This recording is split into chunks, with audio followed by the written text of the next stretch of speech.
Overwatering plants is the trap nobody wants to admit. Here is the question that has been asked on every gardening forum since the internet began. Underwater or overwater? A plant is drooping, the leaves are going soft and yellow. Every instinct you have says, give it a drink. But what if the soil is already soaking wet? I am Mikhail. I drive buses in Belfast and I garden on the timetable in between. Today, the hardest question in how to water plants is your plant thirsty or is it drowning? So why is this the hardest question in the whole garden? Because a plant in trouble looks the same whether it has too little water or far too much. Both problems make the leaves droop and go limp. Both can turn them yellow. Both stop the plant growing. Think about that for a second. The two opposite problems wear exactly the same face. That is why the internet is full of the same sad photo, over and over, with the same caption underneath. Is this one underwatered or overwatered? One post asking exactly that pulled in hundreds of replies. Half the garden swore it was thirsty. The other half swore it was drowning. And they could not agree because you genuinely cannot tell from the top. Here is the trap though. If you just guess, you have a 50-50 chance of being wrong. And when the real problem is too much water, guessing wrong is not harmless. Reaching for the watering can is the one move that makes it worse. So before we touch a single drop, we need to understand why a drowning plant looks so much like a thirsty one. And for that, I have to tell you about something most people never think about at all. Roots need to breathe. Here's the thing nobody tells you when you start gardening. Roots do not only drink, they also breathe. Down in healthy soil there are tiny pockets of air between the crumbs, and roots pull oxygen straight out of them, day and night. They need that oxygen to do their actual job, which is drinking water and sending it up to the plant.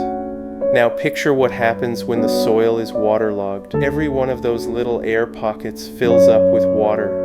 The roots are surrounded by moisture, and yet they are suffocating. No air means no oxygen, and a root that cannot breathe cannot drink. Leave it like that for long enough, and the roots begin to rot. They go soft, dark, and useless. So here is the cruel twist right at the heart of today's question. A plant with drowned, rotting roots cannot take up water, even while it is sitting in plenty of it. So it wilts. It droops, it does every single thing a thirsty plant does, because in a strange way it has become thirsty. It is dying of drought while standing in a puddle. That is why you cannot trust the leaves. A drowning plant and a parched plant are both in the end plants that cannot get water to where it is needed. Same symptom, opposite cause. So now you can see the trap clearly. You come home. The plant is drooping. The leaves are hanging limp. Every gardening bone in your body says water it quickly. But if the roots are already drowning, that drink is the very last thing they can cope with. You are topping up a glass that is already overflowing. I have done this myself. There was a courgette in a pot by my back door, wilting every single evening. So I watered it, still wilting the next day. So I watered it a bit more. I was, without having any idea, drowning it a little more each day. What I actually had was not a thirsty plant. I had a pot with a blocked drainage hole and a saucer full of stale water. The roots were sitting in a cold bath, slowly rotting, and I kept refilling the bath. This is how an enormous number of plants really die. Not from neglect, from kindness. From an owner who saw drooping leaves, felt guilty, and watered, and watered, and watered. Overwatering does not mean you gave too much in one go. Usually it means you gave water again before the soil ever had a chance to breathe. The fix is not simply more water or less water. It is learning to tell which of the two problems you have actually got, and that starts with your own hands. The single most useful habit in all of gardening costs you nothing. Before you water anything, feel the soil, not the very top of it. The top always dries out first and lies to you. Push a finger in as far as it will comfortably go, down towards the root zone, where it actually matters. In a pot, that is a good few centimeters down. In a border, deeper still. What you feel down there settles the whole argument. If it comes out dry and crumbly, the plant is genuinely thirsty. water it. If it comes out cool, damp, and claggy, the plant is not thirsty at all. Whatever the leaves are trying to tell you, do not water it. It really is that simple, and almost nobody actually does it.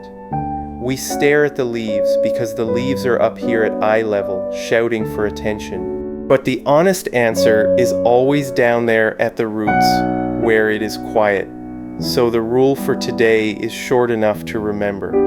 Feel first, water second, or to put it another way, stop trusting your eyes and start trusting your finger. Now let me give you the fuller checklist, because your finger is not the only clue you have.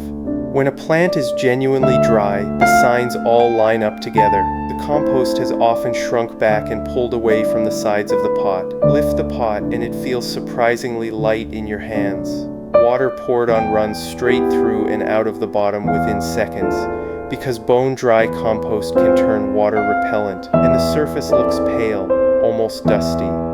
Now the drowning plant tells you the exact opposite story. The compost is dark, cold, and heavy, packed down like wet clay. Lift the pot and it stays heavy for days and days on end. There may be a sour, stagnant smell coming off it, a bit like a neglected pond, which is the actual smell of roots beginning to rot. And you might find water still sitting in the saucer, or pooling on the surface, long after you last watered.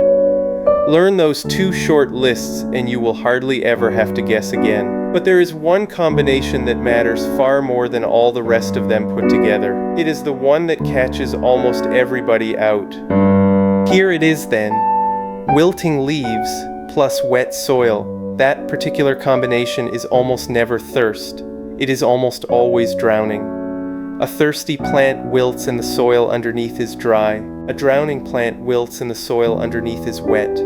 If you remember only one thing from this entire episode, please let it be that one. Wet and wilting means put the can down. There are a few other tells too if you want to be really sure. The pattern of the yellowing gives you a hint. A truly thirsty plant tends to go crisp and brown at the older leaves and the edges first. A waterlogged one often yellows lower down, whole leaves at a time, while the soil just stays wet. And if you see tiny black flies rising off the compost when you water, take note. That is a classic sign of soil that has stayed damp for far too long. Back on the forums, one gardener summed the whole thing up perfectly. "My plant keeps wilting so I keep watering it," they wrote, "but it only gets worse."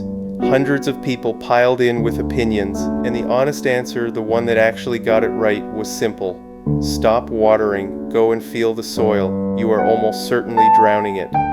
Now, you might reasonably think the answer to all of this is to automate it and take your panicky hands out of the picture altogether. Partly that is true. A great deal of overwatering is really just erratic watering.